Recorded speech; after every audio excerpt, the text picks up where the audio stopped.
Bonjour mes amis,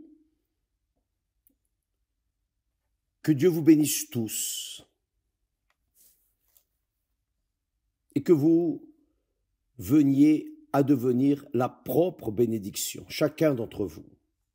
Veniez à être la propre bénédiction, où que vous alliez, tous. Soyez la propre bénédiction. Avez-vous déjà imaginé, avez-vous déjà pensé, où que vous alliez, les personnes voir en vous, percevoir en vous, non le parfum de l'industrie de ce monde, mais le parfum du Seigneur Jésus, son parfum. Non sentir le parfum dans les narines, mais percevoir dans votre regard, votre langage, vos réactions naturelles, dans votre manière d'être, les personnes voir en vous une personne différente, car cela est notoire, n'est-ce pas? Quand une personne a le Saint-Esprit, elle est notée, elle est différente des autres personnes qui n'ont pas le Saint-Esprit. Quand une personne a le Saint-Esprit, elle est pacifique, elle est tranquille, elle est calme. Ça ne veut pas dire qu'elle ne se fâche pas parfois. Je me fâche parfois.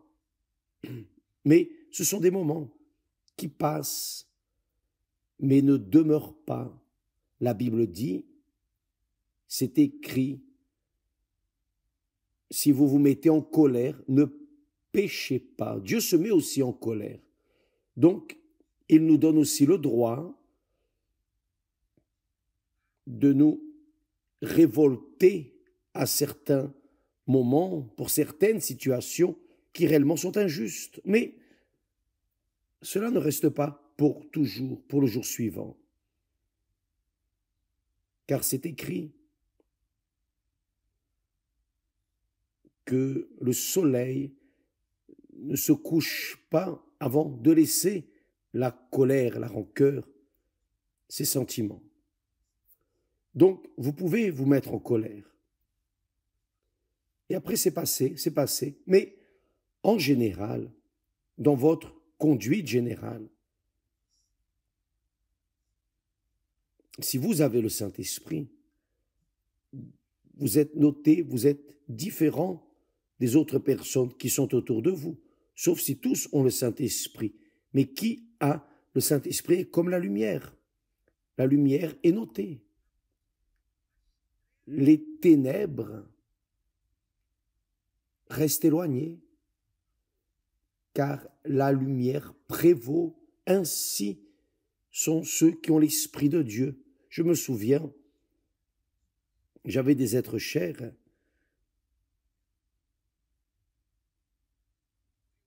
qui étaient comme j'étais aussi, des êtres chers avec lesquels nous vivions, qui étaient des personnes extrêmement nerveuses, irritées, et n'importe quoi, n'importe quelle petite chose, ils n'étaient pas d'accord, ils se disputaient et ils confrontaient cette petite chose de rien avec une réaction cruelle, mauvaise, une réaction de révolte, une réaction, disons, de personnes déséquilibrées. Donc, vous notez cela, la différence entre la lumière et les ténèbres. Nous notons la différence entre ceux qui sont ou ont le Saint-Esprit et ceux qui ne l'ont pas. Donc, c'est important de dire cela car beaucoup de personnes, malheureusement, parlent en langue, mais leur conduite, leur manière de se comporter devant d'autres personnes, est différente. Elles montrent, parlent en langue d'un côté, mais leur conduite ne correspond pas au Saint-Esprit. Quand la personne est baptisée du Saint-Esprit, elle a des fruits. Ce qui identifie, ce qui caractérise une personne scellée du Saint-Esprit, ce sont les fruits, c'est-à-dire la personne est calme, tranquille, sereine, équilibrée. La personne est de la paix. La personne voit avec de bons yeux. La personne regarde toujours du bon côté. Même lorsqu'elle juge, elle juge du bon côté. Car quand une personne n'a pas le Saint-Esprit, elle condamne, critique, censure. Mais quand la personne a le Saint-Esprit, c'est cette personne qui voit le bon côté des personnes. Car nous tous, nous avons nos réactions naturelles, l'ADN du péché. Mais quand la personne est scellée du Saint-Esprit, elle n'a plus l'ADN du péché, elle a l'ADN de Dieu, dans le propre Dieu, car qui l'a engendré, c'est le Saint-Esprit. Le Seigneur Jésus a dit, ce qui est né de l'eau et du Saint-Esprit est esprit qui est né de la chair, se référant à Adam et Ève, à l'origine adamique et chair, mais qui est né de l'esprit est esprit, qui est né du Saint-Esprit est esprit, c'est-à-dire spirituel, une personne équilibrée, une personne calme, tranquille. Donc, elle démontre ses attributs qui sont les fruits. Elle est une personne qui pardonne, qui n'est pas parfaite, car nous sommes dans cette couverture d'argile. Mais elle a des symptômes divins. Et cela se remarque. Les personnes incrédules voient cette différence. Je parle de cela car je veux que vous sachiez que lorsque nous sommes nés de nos parents nous donnent un nom. Donc, mes parents m'ont donné mon nom. Et ce nom, je le porte pour toute la vie. Toute la vie. Que j'aime ou non, je vais le porter. Je vais porter ce nom pour toute la vie. Maintenant, quand Dieu nous fait naître d'eau et du Saint-Esprit, par exemple, lorsqu'il descend sur une personne et qu'elle reçoit le baptême du Saint-Esprit ou le sceau du Saint-Esprit, alors elle a un nouveau nom.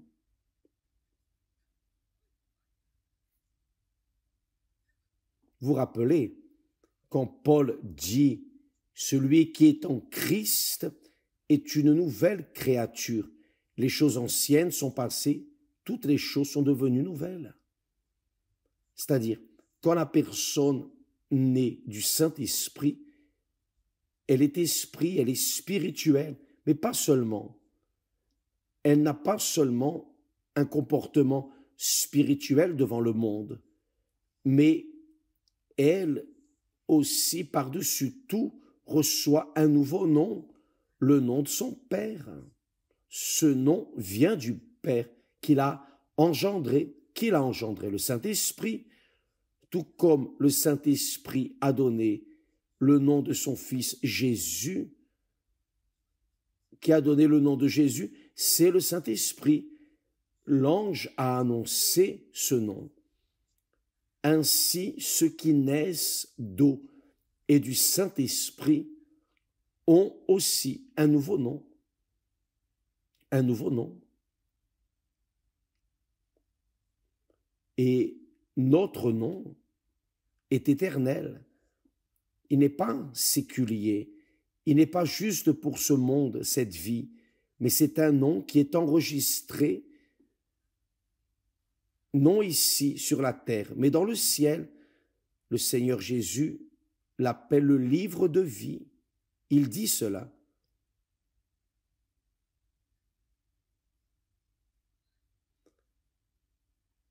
Là, en Apocalypse,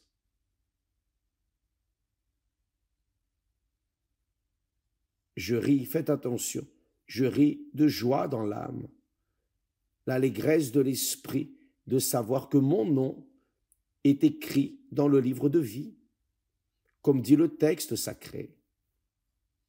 Le Seigneur Jésus lui-même, lorsqu'il a donné la révélation d'Apocalypse à Jean, parlant à l'église de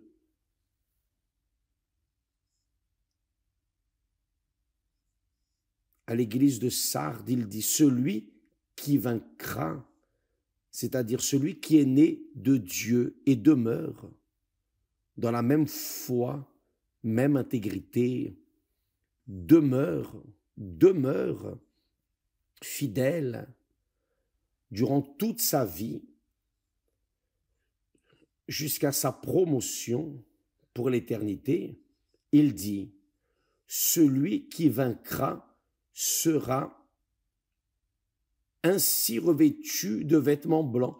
Je n'effacerai point son nom du livre de vie. » Voyez quelle merveille. Grâce à Dieu. Grâce à Dieu, je suis heureux quand je lis ce texte. C'est pour cela que j'ai l'habitude de dire, j'ai été sauvé, je suis sauvé et je serai sauvé si je demeure fidèle jusqu'à la fin. Et ici, le Seigneur Jésus dit cela. Celui qui vaincra, sera ainsi revêtu de vêtements blancs. Je n'effacerai point son nom du livre de vie. Ce qui veut dire le suivant.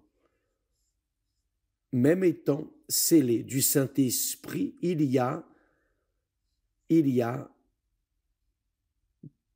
des risques que mon nom soit barré du livre de vie. Ça dépend de qui? De Dieu? Non.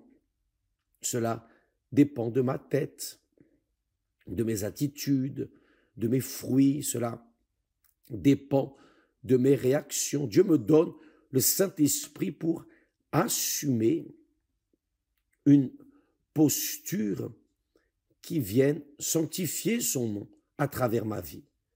C'est mon Fils en qui mon âme prend plaisir. Et il veut dire cela à tout le monde. Celui-ci est mon Fils qui a été engendré par moi. Il veut être honoré, sanctifié, son saint nom en moi et en vous. Si nous, par hasard, abandonnons ou faillissons, ou si nous mettons une idole, par exemple, nous en avons parlé hier, dans le cœur, alors il sort et il efface notre nom du livre de vie. Il y a un risque de perdre le salut. Oui, à une fois sauvé, sauvé pour toujours. Non, c'est un mensonge. Une fois sauvé et restant sauvé jusqu'à la fin, jusqu'à la promotion personnelle, celui-là sera revêtu de blanc et je n'effacerai point son nom du livre de vie. Et je confesserai son nom devant mon Père et devant ses anges. Apocalypse chapitre 3, verset 5. Lisez dans votre Bible. D'ailleurs, même dans votre Bible catholique, lisez dans la Bible catholique, évangélique, quelle que soit la Bible que vous utilisez. vous allez vérifier au chapitre 3, verset 5, que le Seigneur Jésus dit, celui qui vaincra, celui qui vaincra. Et il envoyait ce message, il parlait de ce message à l'ange de l'église de Sardes. L'ange, excusez-moi, l'ange de l'église de Sardes, il ne parlait pas à n'importe qui, à des aventuriers, non, il parlait à un pasteur, à un évêque de l'église de Sardes.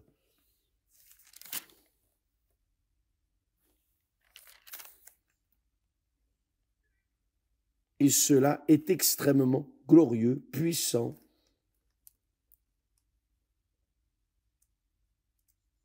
Le Seigneur Jésus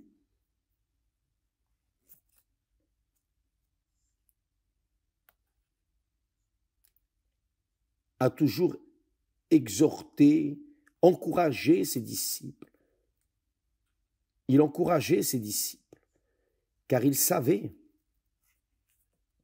que pour entrer dans le royaume de Dieu, vous devez laisser le royaume du monde. Et pour laisser le royaume du monde, vous devez vous renier vous-même. Vous devez sacrifier votre chair, c'est-à-dire sacrifier vos désirs, vos convoitises, vos volontés, sacrifier vos idoles, sacrifier tout ce qui ne correspond pas avec le royaume de Dieu. Le royaume de Dieu est un royaume de justice. Et il est écrit aussi que la chair et le sang n'hériteront point le royaume de Dieu. Donc, vous devez être en esprit et rester en esprit. C'est la grande révélation que Dieu nous donne. J'ai toujours eu cela en moi. J'ai toujours porté cela en moi. Toujours, toujours. Depuis 61 ans, nous portons cela. Car je savais que c'était difficile, très difficile, d'entrer dans le royaume de Dieu. Mais une fois entrant dans le royaume de Dieu et ne restant pas en lui, dans une conduite correcte, en intégrité, sincérité, marchant dans la vérité, qui est la chose la plus difficile, vous savez cela.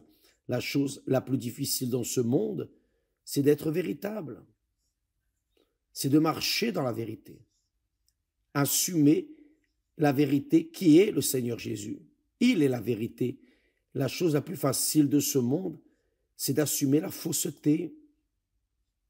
De nos jours, ce qu'il y a le plus sont les fake news, les informations fausses, et beaucoup meurent à cause de ces fausses informations. Donc, pour vous maintenir dans le royaume de Dieu, qui est celui de la vérité, où vous avez une posture différente du royaume de ce monde, vous devez vous renier vous-même, renier votre chair, renier, sacrifier, sacrifier, sacrifier, chaque jour, chaque heure, chaque instant, car c'est un fait. Nous ne sommes pas parfaits. C'est impossible de vivre sans commettre d'erreurs. C'est impossible. Sans commettre de péché. Cependant, les péchés que les personnes qui sont scellées du Saint-Esprit, les personnes qui sont de Dieu, sont par exemple, parfois, viennent des pensées sales. Donc, la victime doit résister à ses pensées. Et par l'Esprit, elle adore Dieu, loue Dieu en ce moment de tentation. Et cela passe très bien. Cela m'est souvent arrivé, des pensées sales, pourries, même étant baptisé du Saint-Esprit. Mais à l'instant, au moment, on réagissait et on adorait, car je sais que le diable et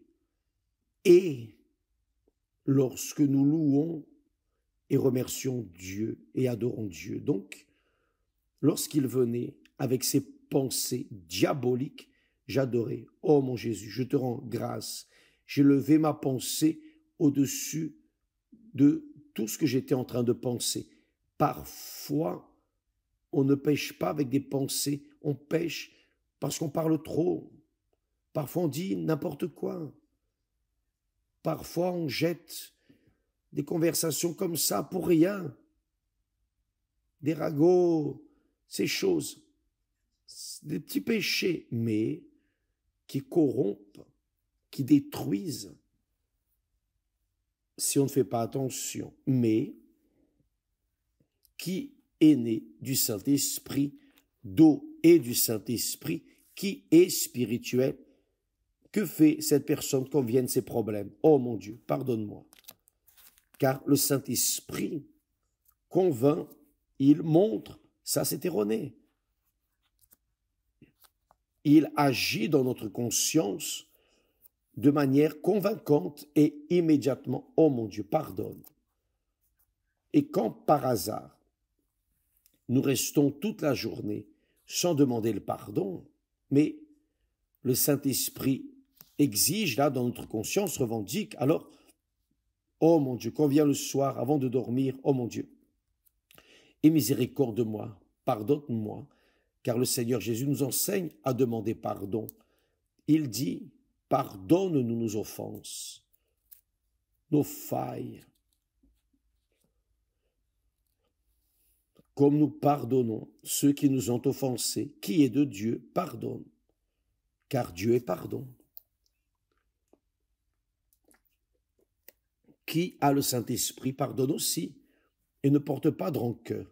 Donc, si la personne dit une bêtise, une ânerie, la personne qui a le Saint-Esprit, oh mon Dieu, pardonne nos péchés, comme nous pardonnons ceux qui nous ont offensés. Pardonne mes offenses, comme je pardonne ceux qui m'ont offensé, qui ont péché contre moi. Donc, nous avons cet échappatoire. Nous avons cet échappatoire. C'est Dieu qui nous le donne. Pourquoi? Pour que nous restions dans la foi, pour que nous vainquions chaque jour nos problèmes, situations, difficultés. Mais c'est un fait, c'est une réalité. Quand la personne a le Saint-Esprit, elle sait gérer ces situations, les situations injustes. Même quand elle se fâche, elle ne reste pas fâchée. Elle n'entre pas le jour suivant avec ça, non. Elle a le Saint-Esprit. Le soir, je parle pour moi. Tous les soirs, avant de dormir, nous prions notre Père, car j'ai besoin.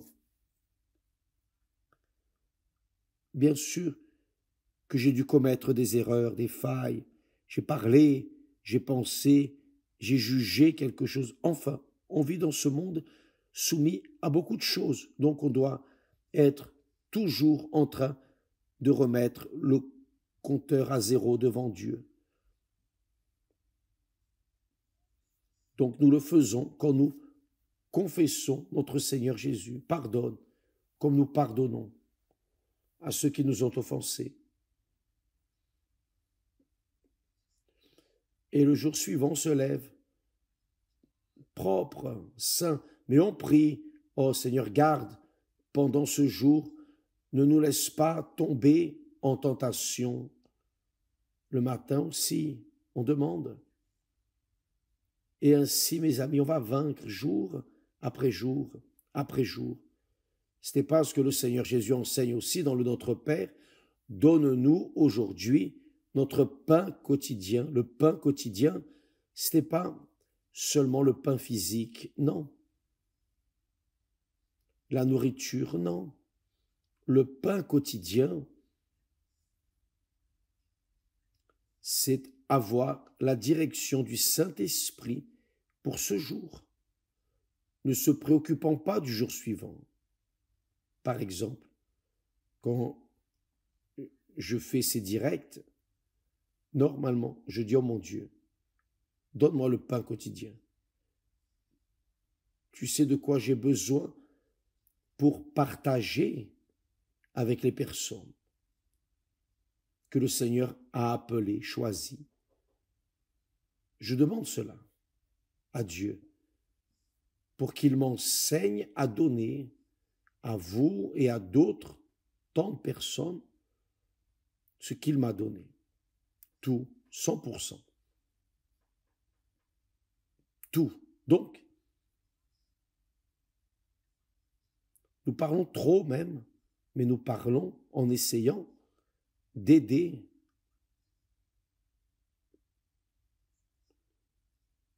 Et cette promesse, c'est le Seigneur Jésus qui parle.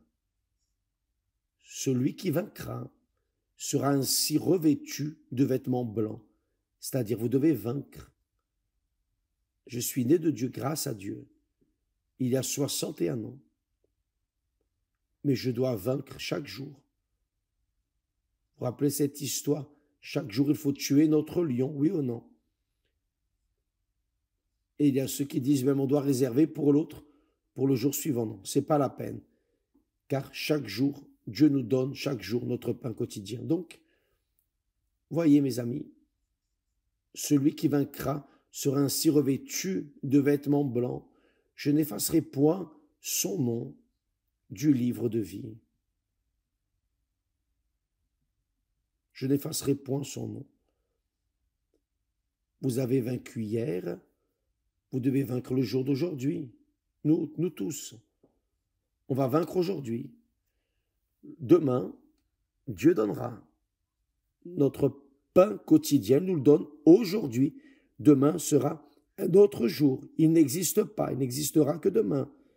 Donc on va s'occuper de notre salut, garder l'entretien de notre salut quotidiennement pour ne pas somnoler dans la foi, ne pas penser à maintenant tout va bien, je vais me reposer. Non, il n'y a pas de repos. Vous devez vous maintenir dans la lutte pour la foi, pour votre salut, chaque jour. Et il dit alors, je n'effacerai point son nom du livre de vie, et je confesserai son nom devant mon Père et devant ses anges. Alléluia. Quand Dieu a appelé Abraham et qu'il a commencé à obéir, Dieu lui a promis, je bénirai ceux qui te béniront, je maudirai ceux qui te maudiront, je serai avec toi, je te donnerai ceci, cela. Mais après de nombreuses années, Dieu est apparu à Abraham et a changé son nom.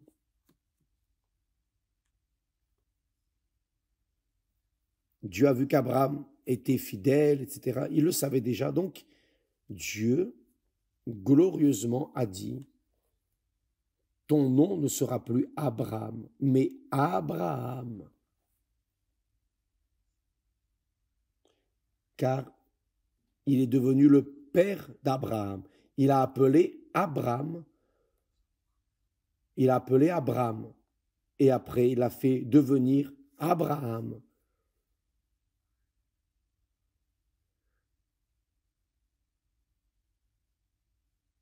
Car il l'a fait père de grandes nations.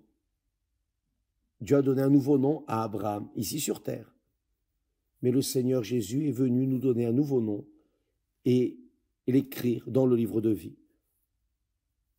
Mes amis, pensez-y. Pensez-y, mes chers amis.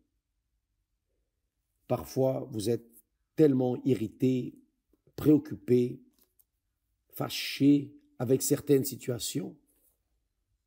Et le diable vient et suggère, ah, tu sais, laisse tout, tourne le dos laisse ça derrière.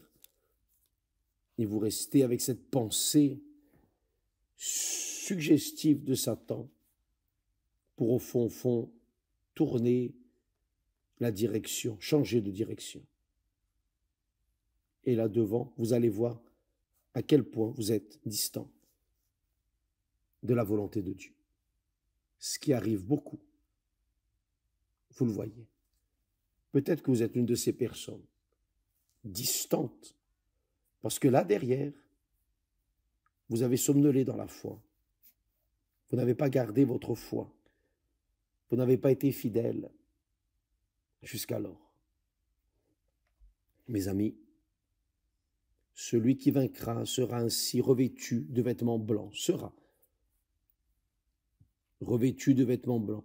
Je n'effacerai point son nom du livre de vie. Pensez-y. Méditez à ce sujet. N'oubliez pas cela. Vous qui êtes nés d'eau et du Saint-Esprit, vous qui êtes de Dieu, vous devez lutter comme ceux qui luttent pour entrer dans le royaume de Dieu. Vous êtes dans le royaume de Dieu grâce à Dieu. Il faut lutter autant que vous l'avez fait pour y entrer. Continuez de lutter chaque jour.